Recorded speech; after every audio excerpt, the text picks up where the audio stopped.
accounts, TikTok, YouTube, Instagram, Twitter, and all that good stuff to stay up to date with any new TWC content that gets put out. The main focus of today's episode will be the epic Alabama and Georgia game from Saturday. But before I dive too deep into that, there were two major sports deaths that occurred on Monday that we have to talk about. Those deaths being Dikembe Mutombo and Pete Rose, respectively. Dikembe Mutombo died Monday due to brain cancer. He was born in the Democratic Republic of Congo in 1966 and had 9 siblings. His dad worked for the DRC Department of Education, and Dikembe learned to speak 9 languages as a kid. In high school, he played football and martial arts. And I've got to say, I can't think of too many things scarier than being across the octagon from Dikembe Mutombo. At the age of 16, though, he decided to focus on basketball because of his great height. In the NBA, he would peak out at 7'2", 260 pounds, and he would dominate in his high school basketball league. Though, when he moved to the U.S. in 1987 to attend Georgetown University at the age of 21, he didn't go to play basketball. He was actually so smart that he went to Georgetown to become a doctor, but once he got there, the basketball coach saw him on campus and recruited him to play for the basketball team. And at Georgetown, he was teamed up with Alonzo Mourning, and the two became probably one of the best backcourt duos to ever grace the hardwood of the Big East. He once blocked 12 shots in a college game, and he blocked shots so forcefully that the Georgetown students named the first few rows in their arena rejection row because he would literally send the ball into the stands. When he graduated from Georgetown in 1991, he was drafted by the Nuggets in that year's NBA draft as the 4th overall pick and would go on to play 18 seasons in the NBA with 6 teams. Most notably, he played for the Nuggets from 1991 to 1996, the Hawks from 1996 to 2001, and the Sixers from 2001 to 2002. He was an 8-time All-Star, had 3 All-NBA selections, was a 4-time Defensive Player of the Year, made the All-Defensive Team 6 times, was a 2-time rebounding leader, and a 3-time blocks leader. Quite simply, you didn't want to mess with Mount Mutombo, and those who climbed it did so at their own risk. I would say the Hawks era of Dikembe Mutombo was probably him at his peak. The Hawks and Nuggets have both retired his jersey, and he developed the most iconic part of his game in 1992. So up to 1992, after he had blocked a shot, as I said, in college, he was already a prolific shot blocker. He had been shaking his head after he blocked the shot as a way to talk a little bit of trash. But once he got to the NBA a year in, he decided he needed to do something more as a way to stand out and get to be marketable and get some attention and give him something that he could make his own and show his personality. And so that is how the infamous Mutombo finger wag was born. And even young people who never saw Dikembe Mutombo play in his prime know about the finger wag. I mean, State Farm was putting out commercials like a decade ago dedicated to Dikembe Mutombo blocking shots and doing the finger wag, along with the catchphrase, "No, no, no, not today." But before that became his famous catchphrase, in 1992 he developed another famous catchphrase in a Nike ad to promote his new shoe line. The ad showed Mutombo blocking a shot before mean mugging the camera and stating, "Man does not fly in the house of Mutombo." And I watched that video earlier before recording this, and it's a pretty sick commercial. I don't know what it was about the 90s, but the Nike advertising department was really on their A game. And I really would love to see some more commercials of that ilk come out. I mean, you obviously had the Michael Jordan "Come Fly With Me" stuff, or the "It's Gotta Be the Shoes" commercials. You had Charles Barkley, the role model stuff. Man does not fly in the house of Mutombo. It's just like Nike was on fire constantly. But probably the most impressive accomplishment of Mutombo's NBA career came in 1994 when he led the 8th-seeded Nuggets to pull off one of the biggest upsets in NBA history. That year in the playoffs, they eliminated the first-seeded Supersonics from the playoffs. Now, this is back when the first round of the NBA playoffs was a 5-game series, not a 7-game. But the Nuggets went down 0-2, and then they won the next 3 games straight. And in the series, Mutombo had 31 blocks, which is, number one, insane, and two, still an NBA record for a 5-game series. I don't even know when the last time a player had a 31 blocks or more in a 5-game stretch, much less a series. And I wonder back in 1994 how many Supersonics blew a 2-0 lead memes would have been going around back in the day. I mean, unfortunately, the Cinderella story didn't last too much longer because the Nuggets got eliminated by the Jazz in the 7-game series in the next round. But being the first 8 seed to upset the 1 seed in the playoffs, that's huge. As a free agent in the summer of '96, Mutombo left the Nuggets for the Hawks and signed a 5-year, $55 million deal. So essentially, with the Nuggets, he wanted a 10-year contract, and they weren't willing to pay him that much or lock him down for that long. So he decided to leave, and he signed a 5-year contract with the Hawks. I'm not sure why that 5-year contract with the Hawks would have been better for him than a 5-year contract with the Nuggets. Though the Nuggets didn't have a whole lot of talent at the time, in addition to Mutombo, when he left to join the Hawks, he joined All-Star Steve Smith and led to a pretty solid Hawks team in the late '90s. Nuggets GM Bernie Bickerstaff said that letting Mutombo go was the biggest mistake of his career. But it was the Hawks' gain, and behind Mutombo and Steve Smith, the Hawks had 2 straight 50-plus win seasons. And in the '97 playoffs, the Hawks unfortunately ran into the juggernaut that was the Michael Jordan Chicago Bulls. And even with 2 All-Stars like Dikembe Mutombo and Steve Smith, they only took 1 game against the Bulls and lost to a 5-game series, which Mutombo averaged a double-double on 2.6 blocks in that series. So he's played his heart out. It just wasn't enough to even make a dent against the Bulls. The '97 season was also the one where Dikembe Mutombo and Michael Jordan were clowning around in the locker room before the All-Star game, and Dikembe was giving MJ flack, saying that he was the only person that Jordan ever dunked on. And knowing Michael Jordan, he took that personally and made it a point to dunk on Dikembe. And he did put Dikembe on his hit list and got his dunk on Mount Mutombo when the Bulls played the Hawks on May 13th, 1997. In the 98-99 season, the NBA decided to be lame and they banned the finger wag because it was unsportsmanlike.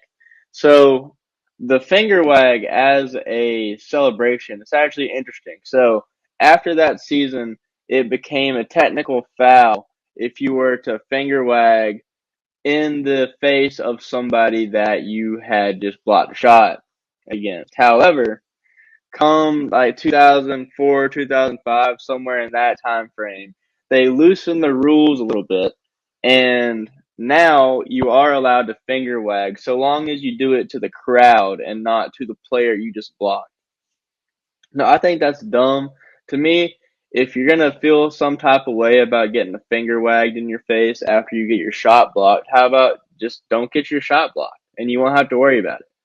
So I think it takes some fun out of the game. I love some good trash talk. I get there are some examples when it can be unsportsmanlike conduct, but to me, taunting isn't unsportsmanlike. I think it can be funny and creative, and it's just a part of the game. But I can understand, especially. I mean, basketball has never really had as big a problem as fighting in their culture as baseball has. And NBA has definitely had some fights since then. Mouse at the Palace, the Kermit Washington thing, to just name a few. But I don't think taunting inherently leads to fighting. There's certainly, I can see how it could, but and I think there's a healthy level of taunting that can be allowed in the game without people having to feel like their honor is on the line every time somebody finger wags in their face. But in February 2001, the Hawks traded Dikembe to the Sixers, and there he joined the team that would face the Lakers in the 2001 NBA Finals. And this would be Dikembe's first finals appearance. Before they got to the finals, though, the Sixers faced the Bucks in a tight seven-game Eastern Conference Finals series. And in Game 7 of that series, Dikembe balled out and had probably his best NBA game. He had 23 points, 19 rebounds, and 7 blocks. And to me, the most impressive part of that stat line is 23 points, because as great as Mutombo was on defense, he was never that great of an offensive presence. I don't think he ever scored more than 14 points a game on offense. I don't know if that was just because of a lack of skill or he just would rather focus on defense, but it definitely wasn't a part of his game that he put most of his attention to. But in the finals, he averaged 16 points, 12 rebounds, and 2 blocks. And he was matched up against Shaq, who that series put up 33 points, 15 rebounds, and 3.4 blocks. So, and against a prime Shaq, there's not much even a top 5 all-time defensive player can do. And it really just shows you in the NBA, once you get to that level, as far as a one-on-one matchup, great offense beats great defense every single time. And like Shaq, there's nothing you can do about it. Even if you took Mutombo, like all-time great defender, like Shaq, barbecue chicken. Like it is what it is. In 2002, Mutombo was traded to the Nets, and he made his second and last finals appearance in 2003 when the Nets lost to the Spurs in 6 games. Now, the 2001 finals was pretty much his only real finals appearance. Like, he was injured most of the 03 season, and he was a sixth man on the team in the 03 finals, and he wasn't like a key player on that team. He would join the Rockets in 2004 and stay there until he retired in 09. And it's just crazy to think of what that team would have looked like if T-Mac, Yao Ming, and Mutombo were all in their primes. I mean, in March of 2007, when he was 40 years old, he set an NBA record against the Nuggets, ironically, when he got 22 rebounds and became the oldest NBA player ever to crack 20 rebounds. When he retired in 2009, he did so with an average of 2.8 blocks a game and 3,289 blocks on his resume, second only to Hakeem Olajuwon. He joined the Basketball Hall of Fame in 2015 and received the Sager Strong Award in 2018. In addition to his on-court accomplishments, he was also renowned for his humanitarian work. In 1997, he created the Dikembe Mutombo Foundation to improve living conditions in the Congo. He was very influential in growing the game of basketball in Africa, such as in 2004 when he participated in the Basketball Without Borders program. He was a spokesman for the CARE International Relief Program and was the first youth emissary to the UN Development Program. He was a member of the Special Olympics Board of Directors and had so many other humanitarian honors that it's impossible for me to list them all in the next couple of minutes. Needless to say, like Dikembe Mutombo was a powerful force on and off the basketball court, and he will be missed dearly. I think he's a Mount Rushmore Hawks player.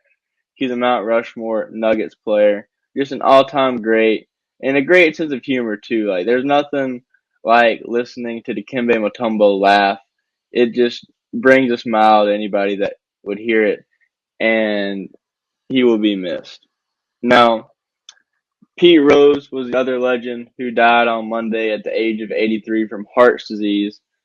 Pete Rose was born in Cincinnati in 1941. He played baseball and football in high school and seemed to be more into football, actually, back in his high school days.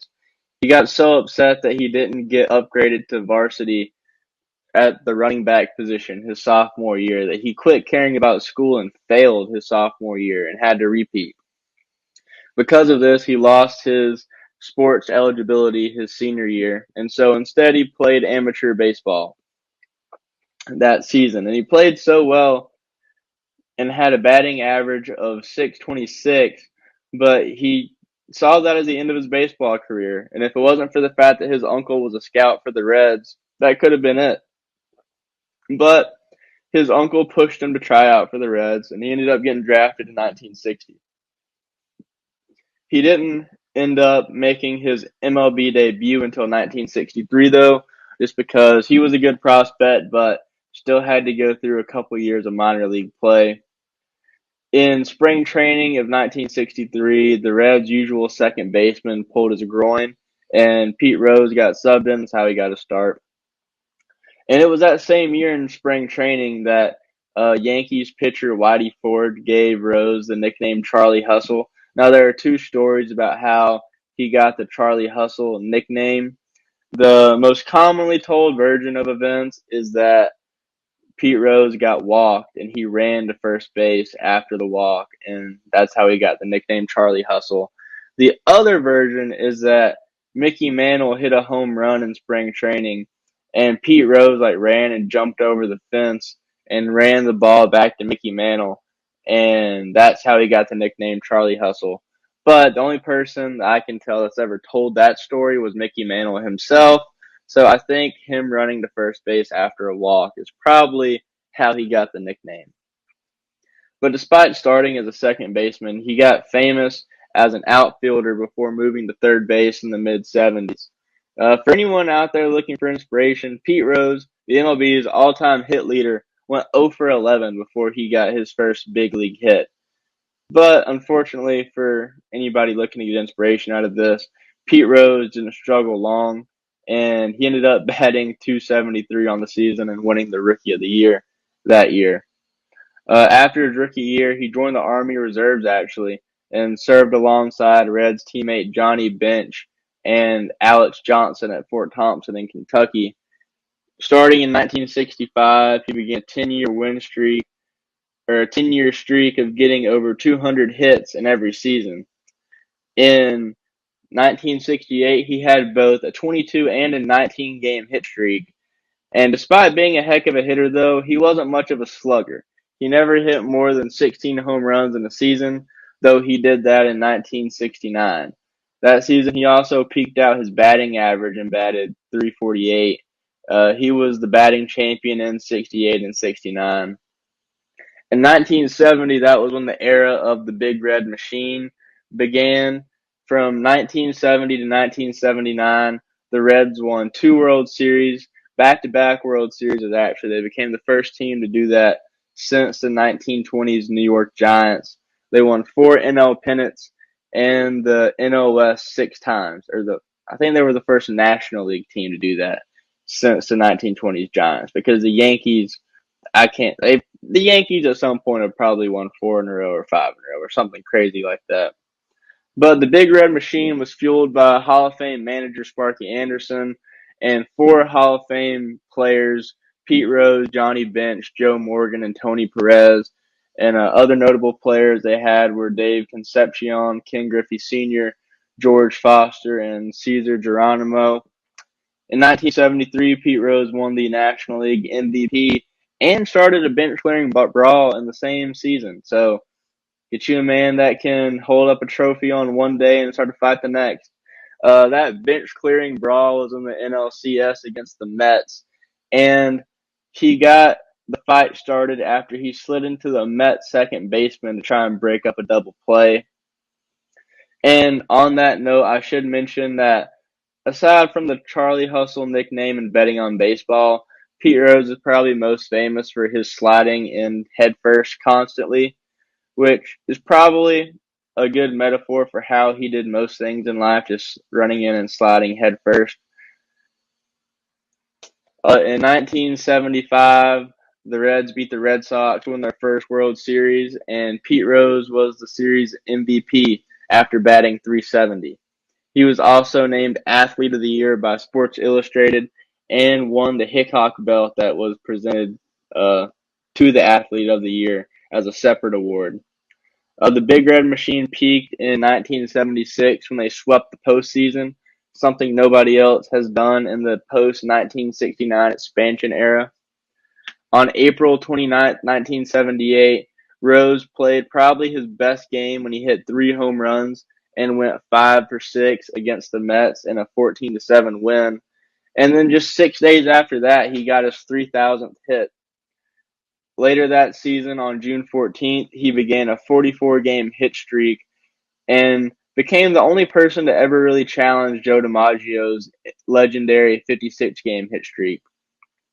And the streak came to an end against the Braves when pitcher Gene Garber struck Rose out. Rose was actually so mad that he struck out that he accused Garber of taking the game too seriously and said he treated a meaningless regular season game like it was Game 7 of the World Series. And Garber thought that was hilarious, and he told Pete that that's how I treat every game. But Rose became a free agent in '79, and he signed with the Reds' rival, the Philadelphia Phillies, after they offered him a 4-year, $3.2 million deal. Now, a deal like that to today's players would be chump change. But back then, that made him the highest paid player in baseball. In his time on the Phillies, the team won 3 division titles and a World Series. He got traded to the Montreal Expos in 1984, and he got his 4,000th hit for them on April 13th. In August of '84, he was traded back to the Reds and became to date the last player manager in MLB history. And on September 11th, 1985, he broke Ty Cobb's all-time hit record by hitting his 4,192nd hit, which was a left field single against the Padres. Now, a lot of time when you're talking about baseball and all-time records, the home run record is the one that gets all the attention. That's the sexiest. But me personally, I would rather have the all-time hits record than the all-time home run record.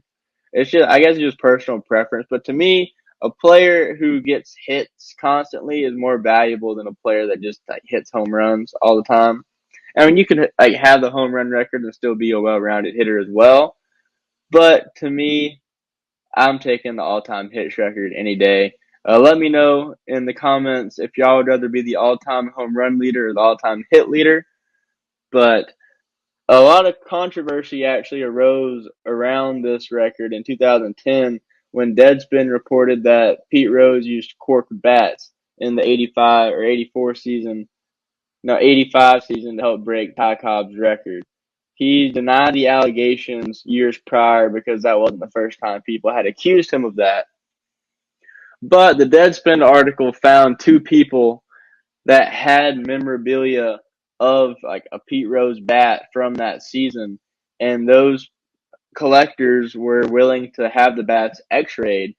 And when they x-rayed them, they did find signs of cork inside. So not a good look for Pete Rose as far as that goes. He retired as a player in 1986, but stayed on as a manager for the Reds. In the '88 season, he got a 30-game suspension for pushing an umpire over. He was immediately ejected after that and had to be held back by other coaches after he charged at the ump after he was ejected. He said he pushed him over on accident and didn't mean it, but was not an ideal situation. Reds fans were mad that their manager got ejected, and they littered the field with trash. The Reds had to put on the billboards please stop throwing trash, and the game had to be stopped for 15 minutes. And Pete Rose's 30-game suspension is still the longest an MLB manager has ever been suspended. But despite all of these on-the-field accomplishments, Pete Rose is best known for being ineligible for the Baseball Hall of Fame because he was banned for life for betting on baseball. So in February of 1989, while he was still managing the Reds, it was reported that Rose had been betting on baseball. He was informally questioned after the allegations were starting to be rumored by National League President Bart Giamatti and MLB Commissioner Peter Ueberroth, and Rose denied it. He had a lawyer present. A few weeks after this questioning, Giamatti became the MLB commissioner.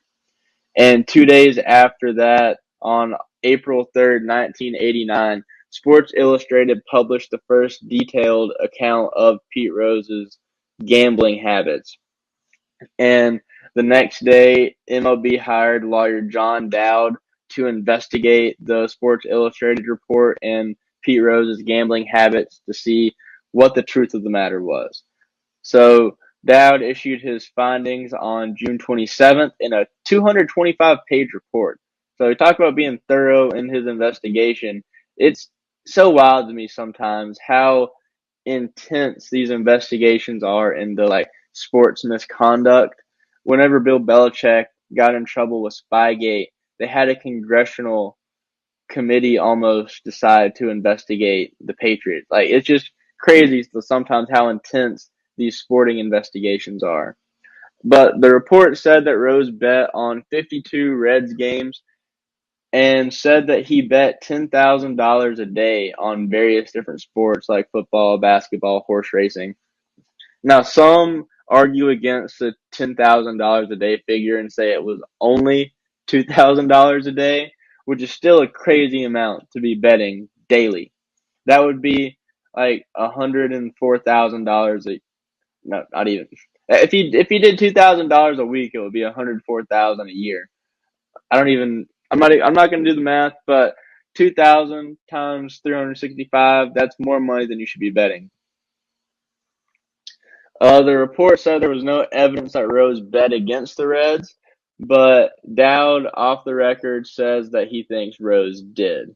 So the text of the MLB rule that Pete Rose violated is this. It is Rule 21 in the misconduct section of the MLB rules, and it is subsection D, betting on ball games. Any player, umpire, or club, or league official, or employee who shall bet any sum whatsoever upon any baseball game in connection with which the bettor has a duty to perform shall be declared permanently ineligible.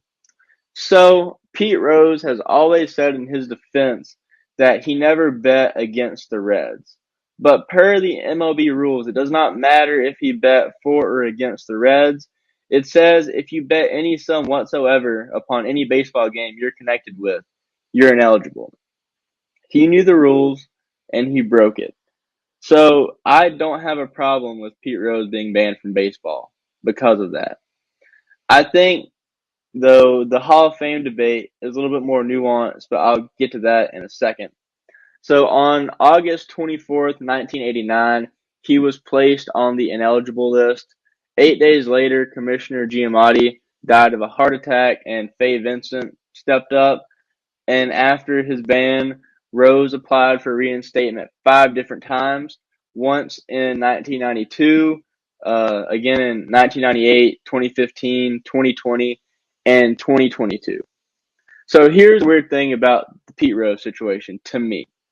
So despite being banned from baseball, he was picked for the All-Century team. His memorabilia is in the Hall of Fame. His name is in the Hall of Fame on the all-time record leaders list because he is the all-time hit leader. His jersey's retired by the Reds, and he's in the Reds Hall of Fame. So to me, if they're going to take the super hardline approach to being what being banned from baseball means and say that he can't be in the Hall of Fame because he's banned from baseball, then he shouldn't be allowed to do any of those other things either. I think if you're going to allow him to do all those other things, you might as well let him in the Hall of Fame. Either you ban him from everything or you don't. You shouldn't be allowed to just halfway ban somebody. Now, there is a difference because the Hall of Fame has a different governing body than the MLB, but they are certainly well connected and they all run in the same circles. So I think if the MLB really wanted to put Pete Rose in the Hall of Fame, they could.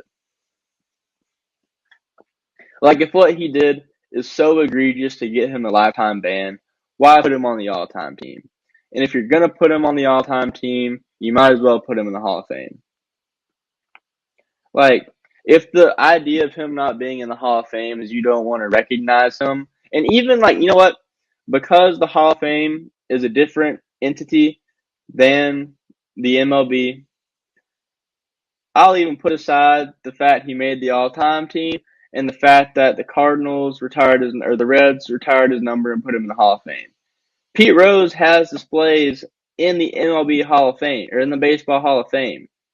They've got his hit record-breaking ball in there. They got his name on there. So if you're going to display that stuff, why not just give him a plaque? Like, I'm really indifferent on the Pete Rose Hall of Fame controversy, but at least be consistent.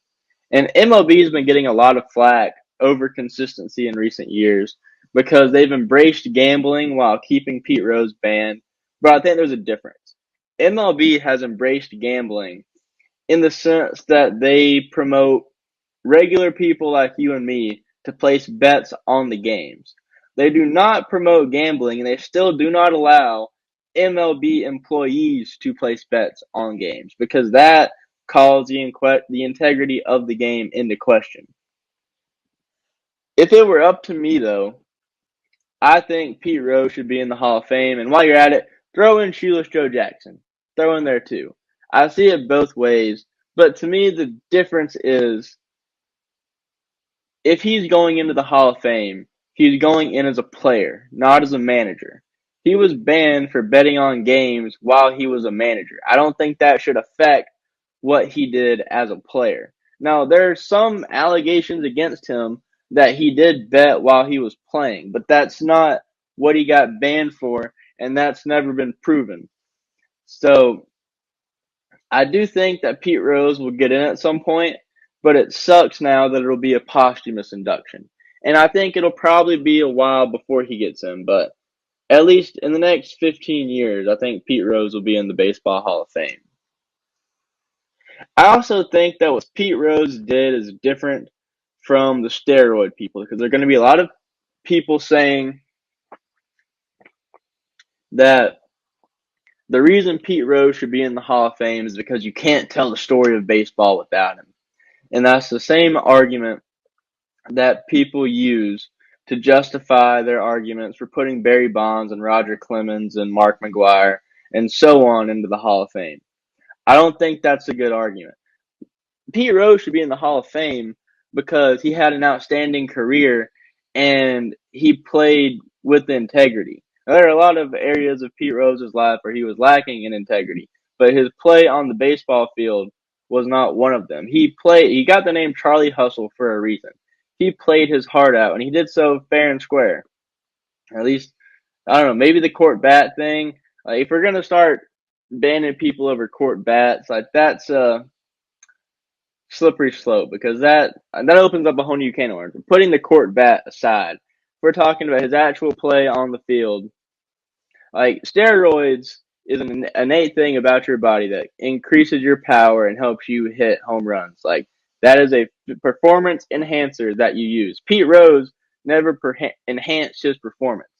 He bet on games while he was a manager. Those are two completely different infractions, and I see them as such. I don't think that Pete Rose and whether or not he gets in the Hall of Fame has any bearing on whether or not the steroid era people get in the Hall of Fame.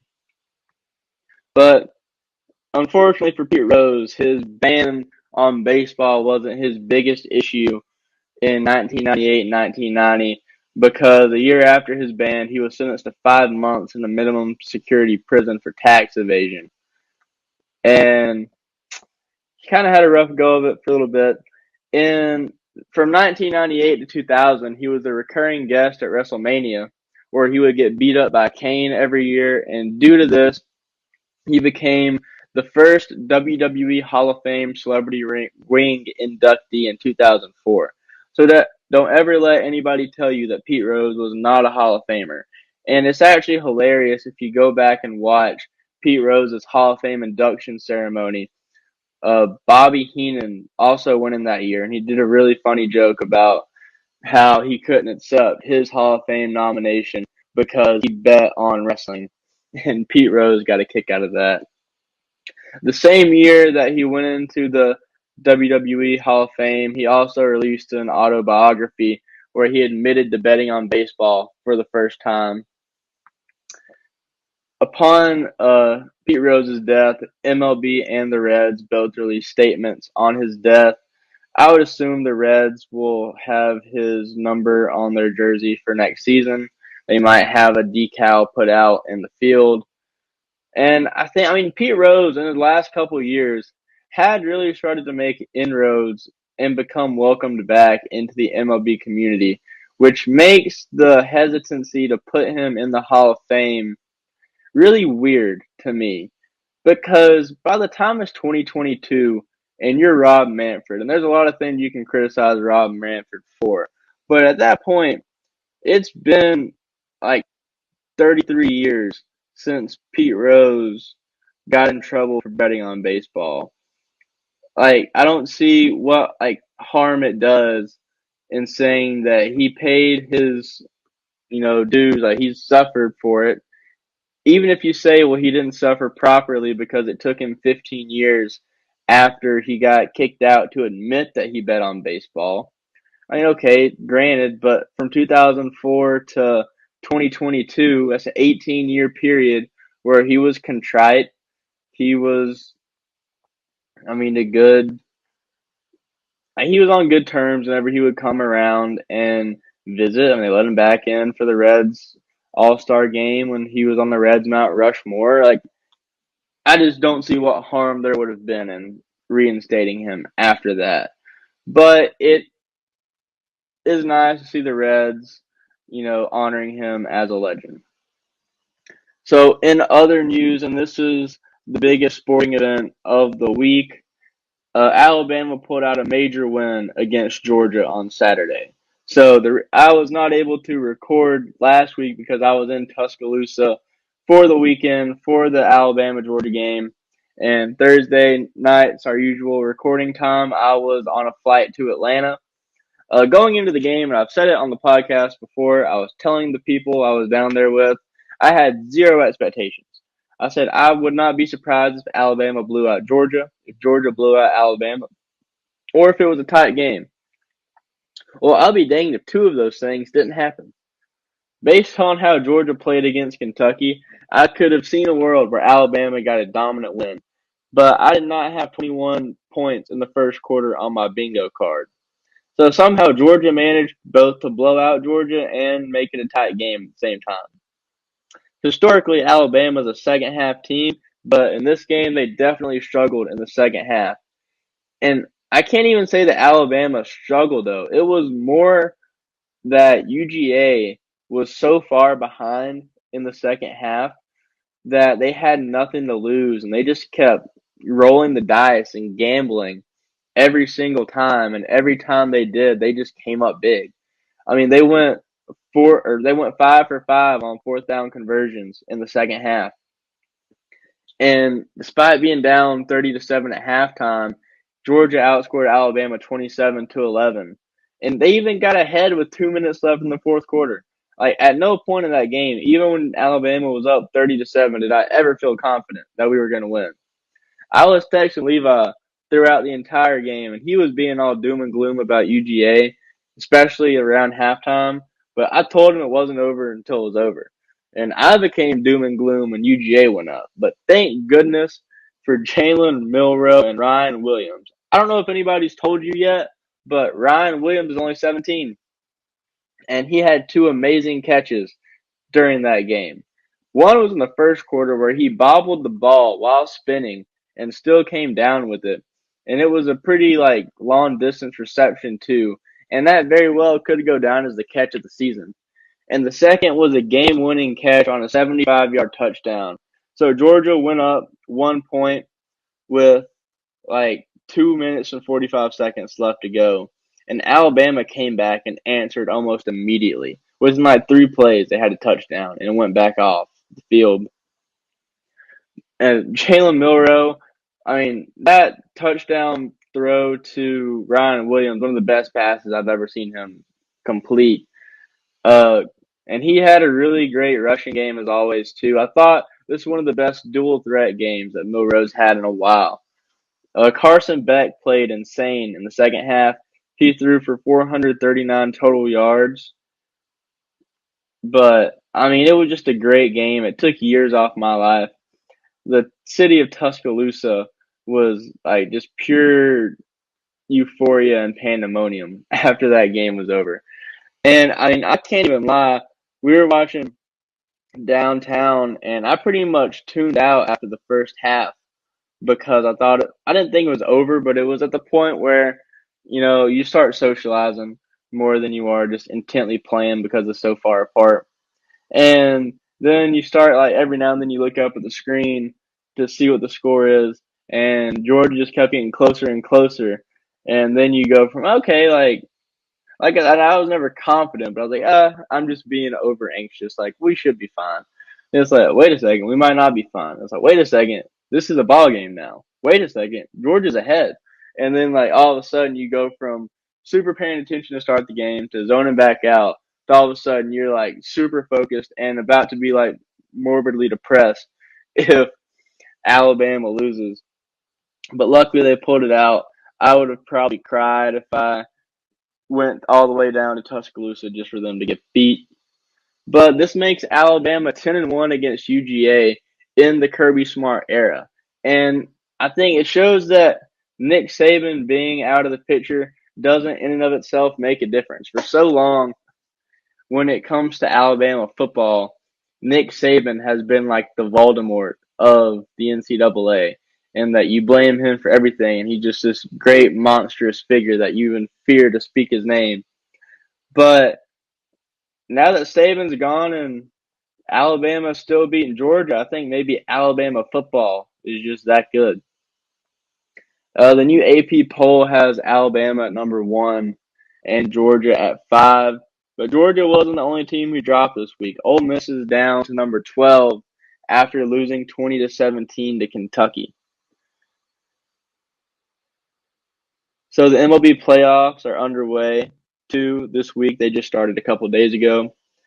And the wild card round matchups are pretty much over except for the Mets-Brewers series, and that will end tonight. The Padres beat the Braves 2-0. The Royals beat the Orioles 2-0, and the Tigers beat the Astros 2-0. So this season for the Braves is pretty much a wrap when Acuna got hurt, but they did start to pick up some momentum towards the end of the season, and I hope they would carry it into the wild card round.